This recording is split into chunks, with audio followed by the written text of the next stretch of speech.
लूका 23 उसका 34।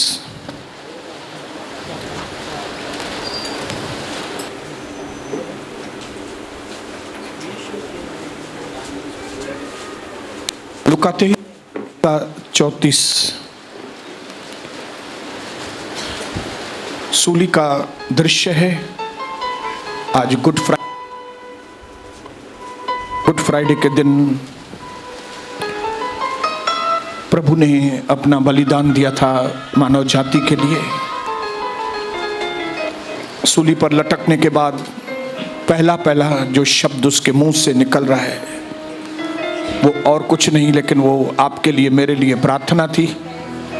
मैं आपके लिए पढ़ता हूं वो प्रार्थना। तब यीशु ने कहा, हे पिता,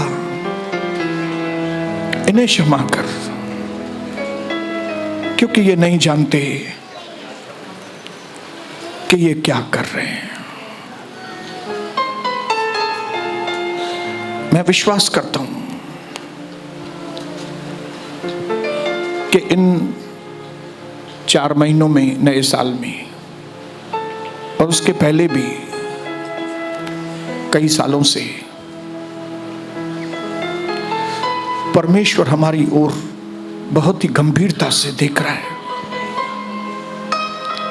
और परमेश्वर को एक ही चीज की, प्रभु को एक ही चीज की धुन है, और वो है कि मेरे बेटे और मेरी बेटियां जो इस दुनिया में हैं वे जय पाएं। हालेलुया। प्रभु का ये विजन है, दर्शन है ये प्रभु का, कि प्रभु के जो लोग हैं ना वो शैतान के गुलाम नहीं, बीमारी के गुलाम नहीं, संसार के गुलाम नहीं। हम संसार में हैं लेकिन गुलामी के लिए नहीं आए हम लोग। प्रभु का सपना है, प्रभु का दर्शन है हमारे लिए कि हम जय पाए हुए लोग।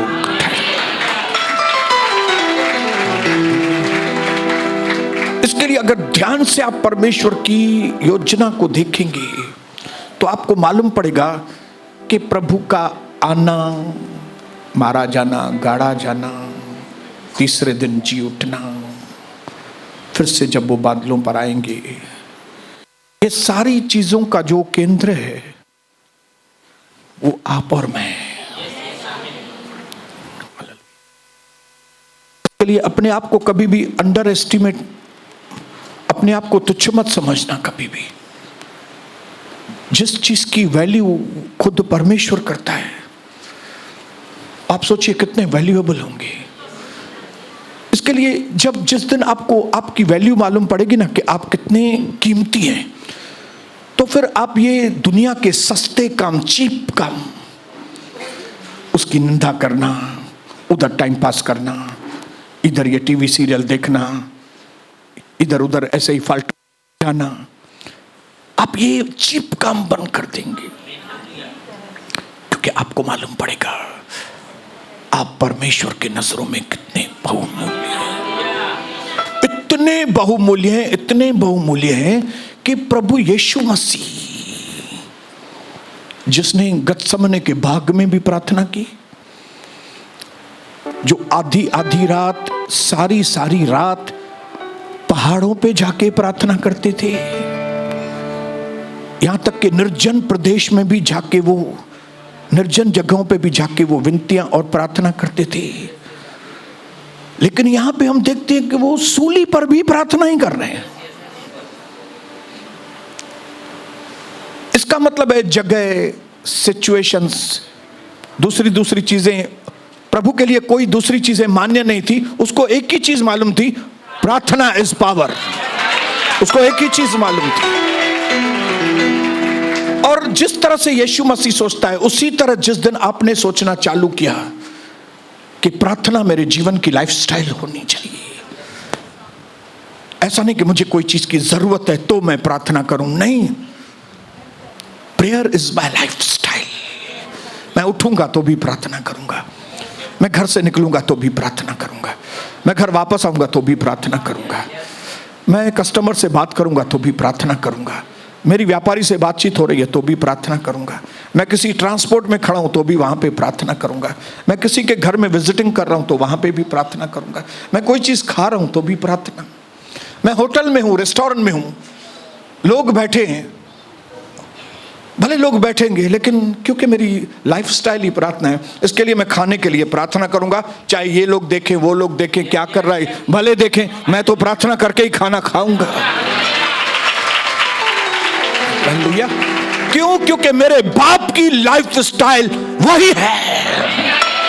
मेरा बाप प्रार्थनाएं करता है, मेरा बड़ा भाई प्रार्थनाएं करता है, इसके लिए मेरी भी लाइफस्टाइल वही होनी चाहिए। आप देखो, आजमाओ आपके घरों में। मैं तो अपने घर में देखता हूं। हालेलुया। मेरा जो शहान है 8 महीने से वो मच्छी खाता है, फिश खाता है, चिकन खाता है, झींगा खाता है, सोडा पीता है। कितने महीने से? 8 महीने। अब ये 8 महीने से वो 8 महीने का था तभी से खाता है।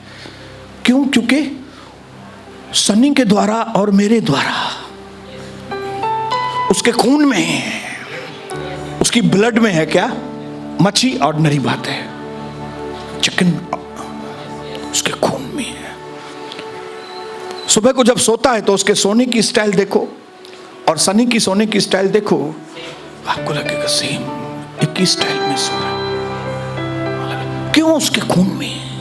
वो सोने की भी स्टाइल। हालेलुया। कई बार शान बहुत स्टाइलिश घूमता है, तो शायद उसके बाप में है कि नहीं, लेकिन इसके ये बाप में है। ये बाप में स्टाइल में जीना बहुत, मैं जवानी के वक्त से मेरे अंदर है स्टाइल में। हालेलुया। हालेलुया। खून में। परमेश्वर चाहता है कि जिस तरह से संसार में माँ बाप के अच्छी बातें, गुण बेटे के अंदर आते हैं, वैसे ही हमारे यीशु मसीह का जो गुण है, जब हम कहते हैं ना यीशु के लहू से मुझे धोकर पवित्र कर, तो आप ये जान लो कि यीशु का लहू आपके अंदर आया है और यीशु के लहू में प्रार्थना करना, उसके लहू के अंदर ये बात है। यीशु के लहू में है, यीशु के लहू में है, और वो लहू अब हमारे अंदर है जिसके द्वारा हम पवित्र हुए। तो सोचिए हमारे जीने का स्टाइल कैसी होनी चाहिए।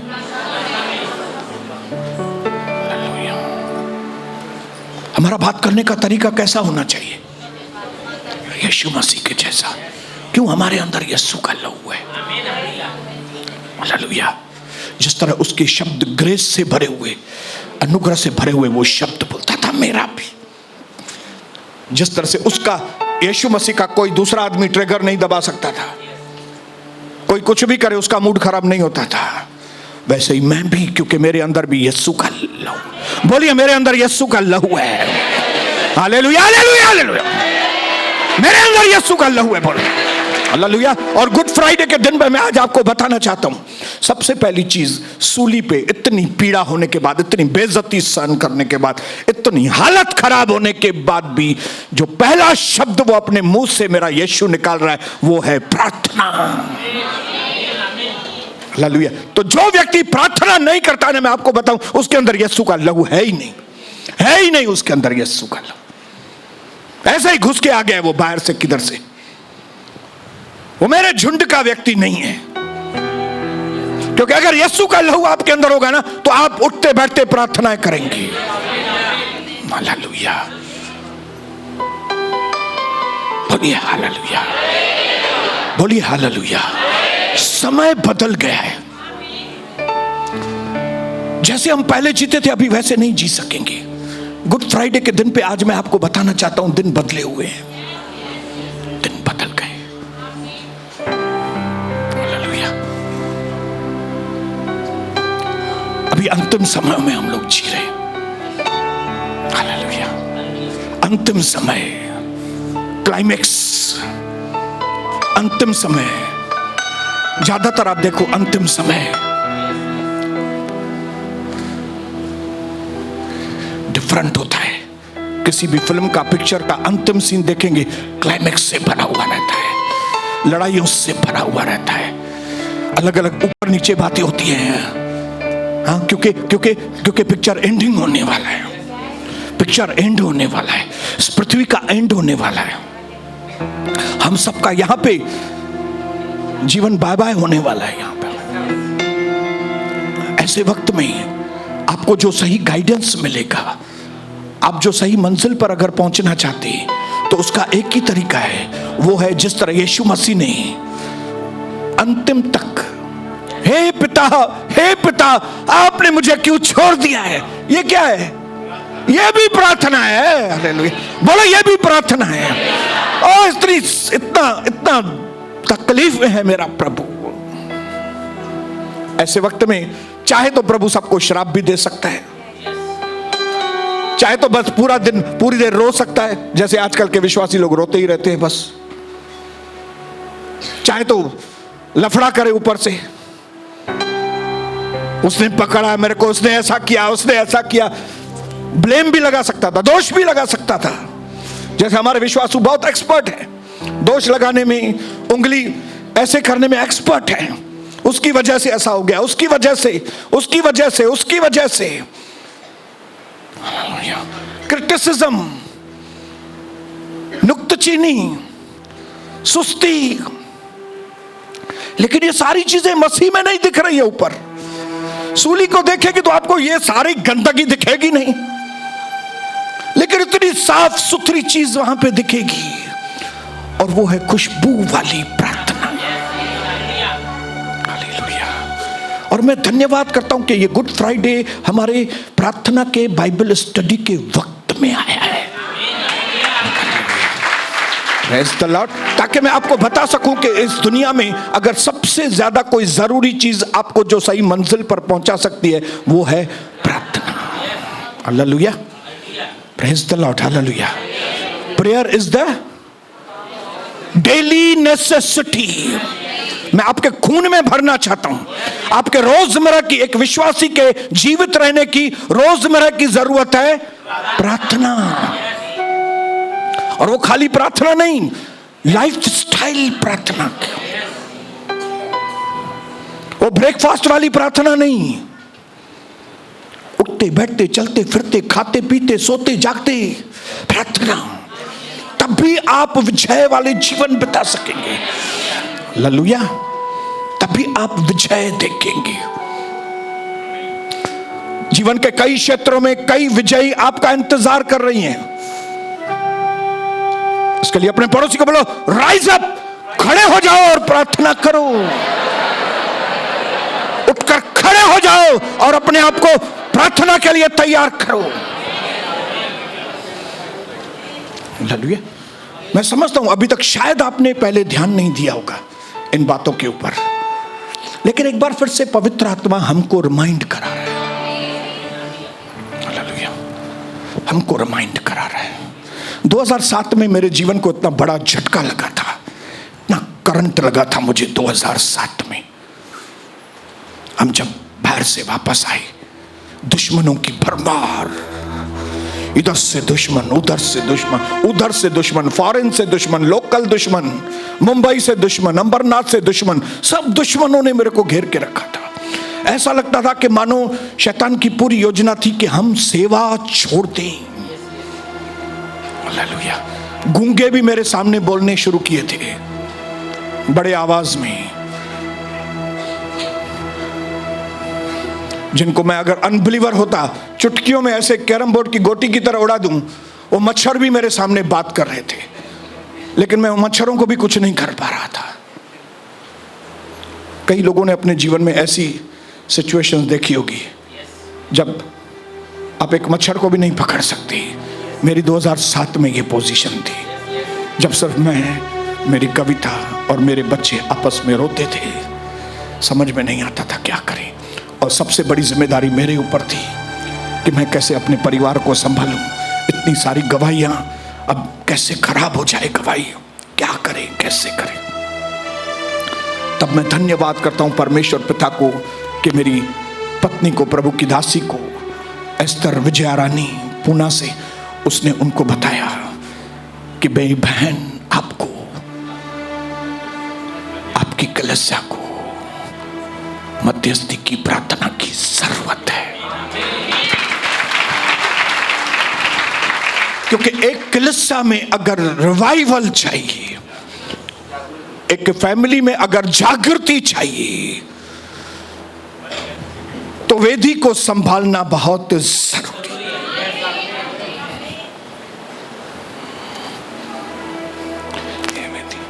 जिस दिन ये वेदी के ऊपर आग आएगी, उधर जागृति आना चालू हो जाएगी। ये चीज मेरी पत्नी के खोपड़ी में बैठ गई, और मेरी पत्नी के खोपड़ी में बैठी तो मेरी खोपड़ी में भी बैठी, और हमने भी डिसाइड किया, फैसला किया कि अब अच्छी प्रार्थनाएं नहीं करेंगे। अब चाचा मामा चाची मामियों के लिए प्रार्थना नहीं करेंगे, अब आग और पवित्र आत्मा की विनतियां करेंगे।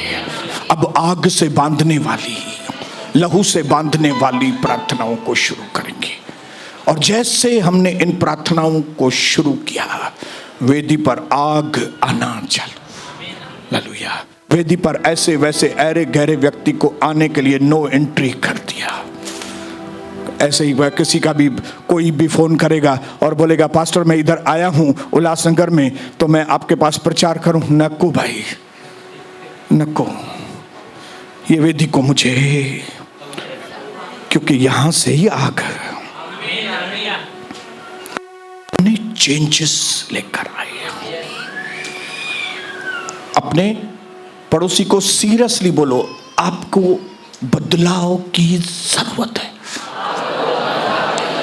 एकदम सीरियसली बहन, यस, एक दूसरे को बोलो, आप बदलेंगे नहीं ना अगर आपने अपनी स्ट्रेटजी को क्या बोलेंगे, आप अपने रणनीति को, आप अपने तरीकों को नहीं बदलेंगे ना, आपके जीवन में कुछ भी नहीं होगा। हालेलुया। आपको अपना रूप बदलना पड़ेगा। बोलो मुझे अपना रूप बदलना पड़ेगा। बोलो मुझे अपने कपड़े बदलने पड़ेंगे। हालेलुया। अभी गर्मी है, गर्मी चालू हो गई। हालेलुया। अभी हम जो विंटर के कपड़े थे, अभी वो कपड़े हमने बैग में डाल दिए। ये कपड़े नहीं पहनेंगे। क्यों? क्योंकि अगर वो ठंडे कपड़े और गर्म कपड़े अगर वो पहने हमने, और गर्मी में केड़ो कपड़ो थींदो आहे जेको ईअं आरायूं पैदा, टेरिकॉट, हाँ समझ जाओ, आप समझ जाओ। अगर ये गर्मी में, पहले ही गर्मी है, ऊपर से मैं गर्म कपड़े पहन रहा हूं, तो हिते डढ, हिते भी डढ, हिते भी डढ, हिते भी डढ, इधर भी चमड़ी, इधर भी चमड़ी। कई लोग आप देखो ना, ये हमारी मराठी बहनें, राजस्थानी बहनें, ये चमक वाली साड़ियां गर्मी में, उनमें भी मथो ये करे, तो चमड़ी का क्या हाल होगा? अरे भाई ये गर्मी है, अभी कपड़े ठंडे पहनो, चेंज हो जाओ। और फिर जैसे ही बरसात शुरू होगी, छतरी लो, रेनकोट ले लो, नहीं तो भीग जाओगे।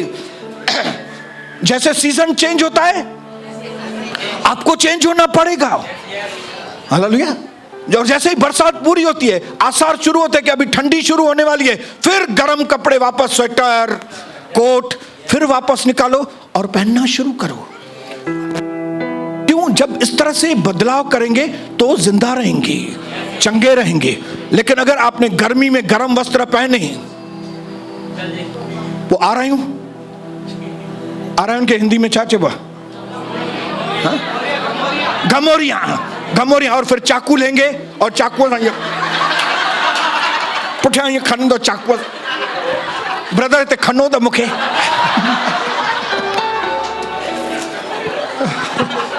अरे कपड़े चेंज करो, चेंज हो जाओ, तब चंगे रहोगे। रात को जब भी सोते हो तो नाइट ड्रेस पहनते हो कि नहीं? कि रात को भी सूट कोट पहन के सोते हो? अभी रात है तो चेंज। फिर जब ऑफिस जाओगे तो नाइट ड्रेस में जाते हो? समय के अनुसार चेंज, आपको अपनी स्ट्रेटजी चेंज करनी पड़ेगी। चेंज कर, अभी तक आपने प्रार्थना नहीं की, चल गया होगा काम, अभी नहीं चलेगा काम, अभी समय बदल गया है, आपको चेंजेस लाना पड़ेगा। बोलो लाना पड़ेगा। New level, new devil.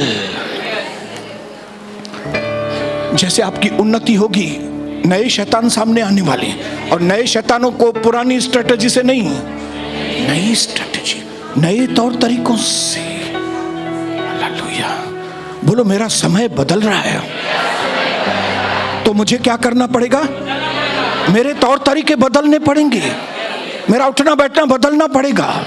मैं अगर सेम सेम सेम चलता रहूंगा, मैं नहीं चल पाऊंगा। हमारे कई विश्वासी नहीं चल पा रहे हैं, हवा निकल गई है उसकी, शैतान ने टॉर्चर किया है और पंक्चर कर दिया है, नहीं चल पा रहे हैं। प्रार्थना के बिना कुछ भी नहीं होने वाला है। आज गुड फ्राइडे के दिन पे मैं आपके जीवन में प्रार्थना का महत्व बताने के लिए आया हूं। सूली के ऊपर प्रभु लटक रहा था, लोगों को लगता होगा, यीशु मसीह सोचता होगा, इन लोगों ने मेरे को ढंगा है, ये लोग दुष्ट लोग हैं, ये लोग ऐसे हैं, ये लोग वैसे हैं। लोग ऐसे सोचते होंगे ना। लेकिन यीशु मसीह वैसे नहीं सोच रहा था, क्योंकि वो प्रार्थना वाला व्यक्ति था। उसको मालूम था कि ये लोग मेरे दुश्मन नहीं हैं, उसको मालूम था मेरा दुश्मन, इनके पीछे अंधकार की शक्तियां। और यीशु मसीह को मालूम था कि वो जो दुश्मन दिखता नहीं है इनको, लेकिन उसको दिखता है, उसको हराने का तरीका है सूली पर मरना, सूली पर मरना। हाँ, शैतान को लगता था मैं इसको सूली पर चढ़ाऊंगा और खत्म हो जाएगा ये। उसको नहीं मालूम था मैं इसको सूली पर चढ़ा रहा हूं, मतलब मैं अपने आप को सूली पर चढ़ा रहा हूं। उसको नहीं मालूम था कि ये मारा तो जाएगा, गाड़ा तो जाएगा, लेकिन वो तीसरे दिन जी उठेगा और मेरी मेरी मेरी मेरी हस्ती खत्म कर देगा वो। एक प्रार्थना वाले व्यक्ति को ही मालूम होता है कि हमारा जो युद्ध है वो आत्मिक युद्ध है। यीशु को मालूम था सूली पर, इसके लिए तो वहां से खड़े होकर दुआएं दे रहा था सबको। उसको मालूम था। जिन लोगों को युद्ध के बारे में बराबर मालूम है ना, वे चिड़चिड़े नहीं होते। आज प्रभु आपकी आंखें खोली। इस दुनिया में जितने साल भी हम हैं, मैं आपको बताऊं, हमारा मांस और लहू के साथ युद्ध नहीं है। दुनिया में मनुष्य रूपी मेरा कोई भी दुश्मन नहीं है। जिन भी मनुष्यों ने मुझे नुकसान पहुंचाने की कोशिश की है, उन मनुष्यों ने नहीं, उनके पीछे शैतानी शक्तियों ने मुझे नुकसान पहुंचाने की कोशिश की है, और ये चीज मैं जान गया हूं। इसके लिए मेरे मन में मेरे दुश्मनों के लिए तरस है, लेकिन उन मनुष्यों के पीछे जो शैतानी शक्तियां काम करती है, उनके खात्मे के लिए परमेश्वर ने मुझे यहां पे खड़ा किया है। एक प्रार्थना का योद्धा ही इस आत्मिक युद्ध को समझ सकता है, बाकी कोई नहीं समझ सकता। और अगर आपको यह आत्मिक युद्ध मालूम नहीं पड़ेगा, मार खाएंगे आप, नुकसान हो जाएगा आपका। जो 9/11 हुआ था, कितने लोगों को मालूम है 9/11 क्या? वर्ल्ड ट्रेड सेंटर में हवाई जहाज घुस गए थे। वो भी कौन से शायद देश में? अमेरिका। बोलो अमेरिका। सॉफ्टवेयर इंजीनियरिंग में उन बातों की तरक्की सबसे ज्यादा कहां पे? अमेरिका। उनको कैसे नहीं मालूम पड़ा कि ये एयरपोर्ट के द्वारा दुश्मन अंदर गए, ये लोग जहाज में चले गए, इनका नियत ठीक नहीं है। ये लोग जहाज में तो जाएंगे, लेकिन ये जहाज जब ऊपर जाएगा तो हमारे वर्ल्ड ट्रेड सेंटर को ही घुसा देंगे। अमेरिका को नहीं मालूम पड़ा। हालेलुया। उनकी इंटेलिजेंस एजेंसी, उनकी जो जासूसी संस्थाएं हैं, उनको भी मालूम नहीं पड़ा। हालेलुया। बोलो हालेलुया। मालूम नहीं पड़ा। कोई भी एयरपोर्ट पे, कोई भी मॉल में, कोई भी बड़ी बड़ी जो ज्वेलर्स या तो बड़ी बड़ी जो शोरूम्स हैं उनके बाहर मशीनें रखती हैं। मशीनों में हथियार डिटेक्ट होता है। अगर कोई हथियार लेके जाएंगे तो पीपिंग पीपिंग पीपिंग मालूम पड़ेगा। सोना स्मगलिंग होगा अगर एयरपोर्ट पे तो तुरंत कस्टम ऑफिसर को मालूम पड़ता है कि ये जेब में, ये थैले में सोना लेके जा रहा है। लेकिन अंदर दुष्ट आत्मा है, ये कौन सा मशीन है जिससे मालूम पड़े भाई? ऐसा कोई भी मशीन मॉल में नहीं है, कोई भी एयरपोर्ट पे वो मशीन नहीं है कि लोग जाएं तो उनको मालूम पड़े इसके अंदर दुष्ट आत्मा है, ये जाके फ्लाइट को। हालेलुया। ये चीज सिर्फ प्रार्थना करने वाले लोगों को ही डिटेक्ट होता है। हालेलुया। वो मशीन कहां पे लगी हुई है? हमारे अंदर लगी हुई है। कौन से लोगों के अंदर? जो प्रार्थनाएं करते हैं। बोलो, जो प्रार्थनाएं करते हैं। जब हम परम प्रधान के छाए हुए स्थान में बैठते हैं तब परमेश्वर, जो सारी चीजों का ज्ञान रखने वाला परमेश्वर है, वो उन सीक्रेट बातों को हमारे ऊपर जाहिर करता है। हमें दुश्मनों की चालों के बारे में समझ में आ जाता है और फिर हम दुश्मनों की चालों को नाकाम करने के लिए परमेश्वर की मदद को लेते हैं। हालेलुया। जब सीरिया योजनाएं बनाते थे कि इजराइल के ऊपर आक्रमण करें, लेकिन एलीशा जब बंद कमरे में झोपड़ी में घुटने टेक के बैठता था और प्रार्थना करता था तो परमेश्वर सीरिया के उधर की योजनाएं एलीशा को बताता था और एलीशा इजराइल के राजा को बताता था कि उनकी सेना उधर से आ रही है और सीरिया की सेना उधर से आक्रमण करने के लिए आई है, तुम इसको क्या करो? भगाओ उसको, उधर से भगाओ उसको। और सीरिया वाले हैरान होते थे कि हम बंद कमरे में योजनाएं बनाते हैं लेकिन ये बात उधर तक पहुंचती कैसे है? ये चीज उन लोगों के द्वारा पहुंचती है जो परम प्रधान के छाए हुए स्थान में बैठे। और ये सौभाग्य प्रभु ने आपको और मुझे दिया है कि हम वो प्रार्थनाएं करें। हालेलुया। ये सौभाग्य आपको और हमको दिया है। हालेलुया। ताकि उन प्रार्थनाओं के द्वारा परमेश्वर अपनी महान योजनाओं को हम पर जाहिर करे और हम परमेश्वर की महान योजनाओं को पूरा करके यीशु मसीह के जैसे बोल सके अब पूरा हुआ। लेकिन कई विश्वासु कब्र में फंस गए, कब्र में डाल दिए गए। कोई भी योजना प्रभु की पूरी नहीं हुई उनके अंदर। क्यों? उन्होंने प्रार्थना किया ही नहीं, प्रार्थना किया ही नहीं, योजना जाहिर हुई ही नहीं, ऐसे ही मर गए।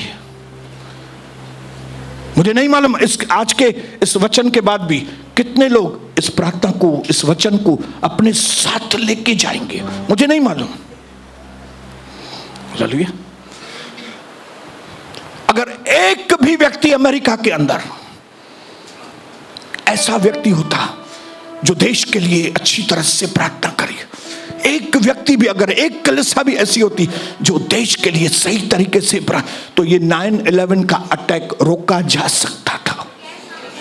अगर एक एलीशा उधर होता था, एक एलीशा उधर होता था।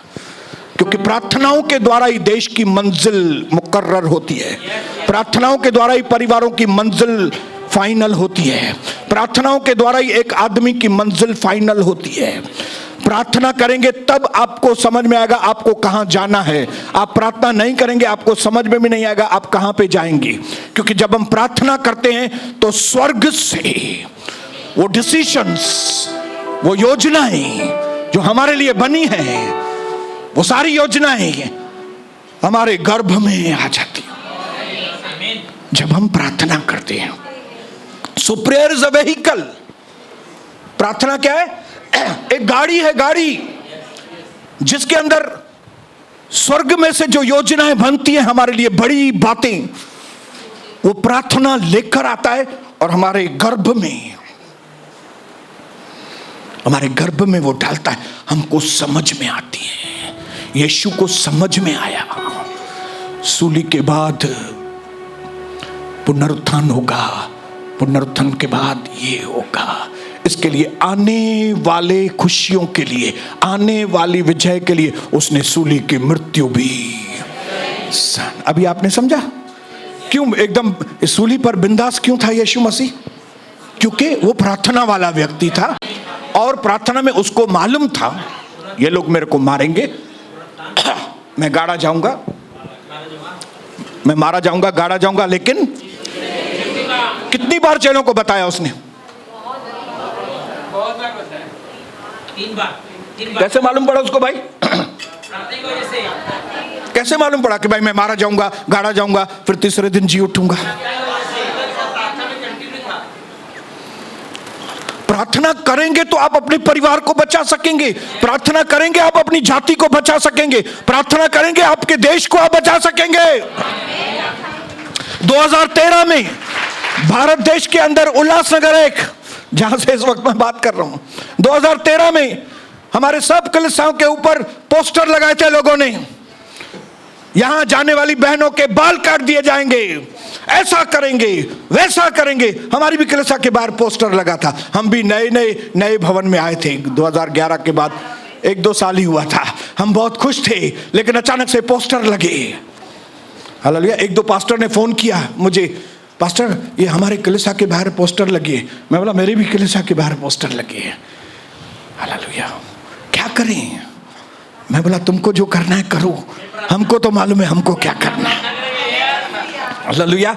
और तब तक तो आपको मालूम है हमें मध्यस्थी की प्रार्थना का आग लग चुका था और हमने यहाँ पे जी तोड़ करके प्रार्थना की और प्रभु ने वो झुंड बताया कौन से लोग इस बात की प्लानिंग कर रहे हैं। हमने यहाँ पे नाम भी बताया था, कई लोगों को नाम भी बताया था, ये आदमी कई लोगों को जमा कर रहा है और अटैक करने का प्लान किया है। लेकिन हमने निरंतर प्रार्थना की और 2013 में वो मास्टरमाइंड, वो आदमी बड़ौदा में कुर्र खत्म, अचानक से हार्ट अटैक आया और मर गया। सारा प्लान चौपट हो गया उनका। उसके बाद पोस्टर भी चले गए, धमकियां भी चली गई, सब कुछ चला गया, सब कुछ नॉर्मल हो गया। क्यों? प्रार्थना। क्योंकि हमको मालूम पड़ गया ये फिजिकल युद्ध नहीं है। हम जाके उनको बोले नहीं यार ऐसा, हम तो ऐसा नहीं करते, आप प्लीज ऐसा मत करो ना यार। या उनको चीफ गेस्ट करके बोले आइए यहाँ पे बैठिए, आइए हार बार पाए तजिए, दया करे हम पर यार, आक्रमण मत करना, हमारी बहनों के बाल इतने लंबे लंबे हैं, मत उनको काटना मत। जिनके छोटे बाल है भले उनका थोड़ा बहुत कटिंग कर दो। हमने मिलके दुआ की, हमने मिलके प्रार्थना की, दुश्मनों के अटैक कैंसिल हो, उनके जो इरादे हैं वो कभी पूरे ना हो। यीशु का लहू लगाते हैं और क्या हो गया? वो आदमी पार्सल हो गया। आप बोलेंगे नाम बताओ, नहीं बताऊंगा। नहीं बताऊंगा, लेकिन एक नाम बताऊंगा जिसने ये काम किया। वो नाम है यीशु। वो नाम है यीशु, वो नाम है यीशु। और वो नाम यीशु प्रार्थना का योद्धा है। उसने जन्म से लेकर लास्ट तक प्रार्थनाएं की। सूली पर चढ़ने के वक्त भी सूली पे चढ़ा हुआ था, फिर भी उसने प्रार्थनाएं की। और हमारे अंदर और किसी का खून नहीं, हमारे अंदर वही यीशु का खून है। और क्योंकि वो खून मेरे अंदर है, इसके लिए मैं तो प्रार्थना करूंगा, मैं तो उठते बैठते हाथ ऊपर उठाऊंगा, मैं घुटने टेकूंगा। बोलिए मैं घुटने टेकूंगा, बोलो कमान, बोलो कमान, कमान बोलो, मैं प्रार्थना करूंगा, बोलो मैं प्रार्थना करना सीखूंगा, बोलो दुश्मनों को हराऊंगा, बोलो बोलो मेरे सामने कोई टिक नहीं सकेगा, कोई छुपी हुई बात मेरे सामने छुपी नहीं रहेगी।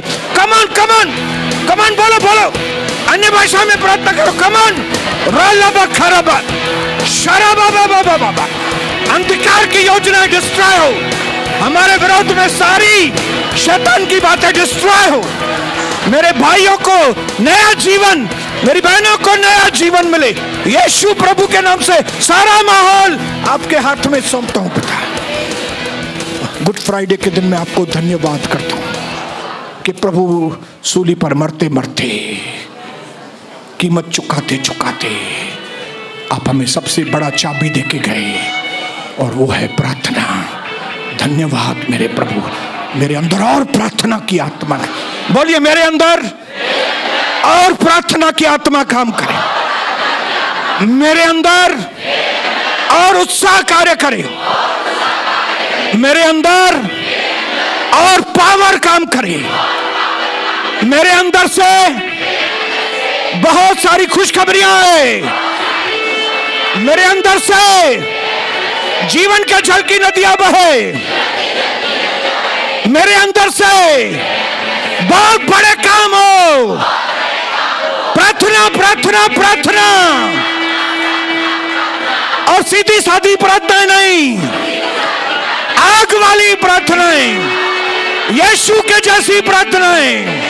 हालेलुया हालेलुया हालेलुया, यीशु मसीह के नाम से आमीन। पिता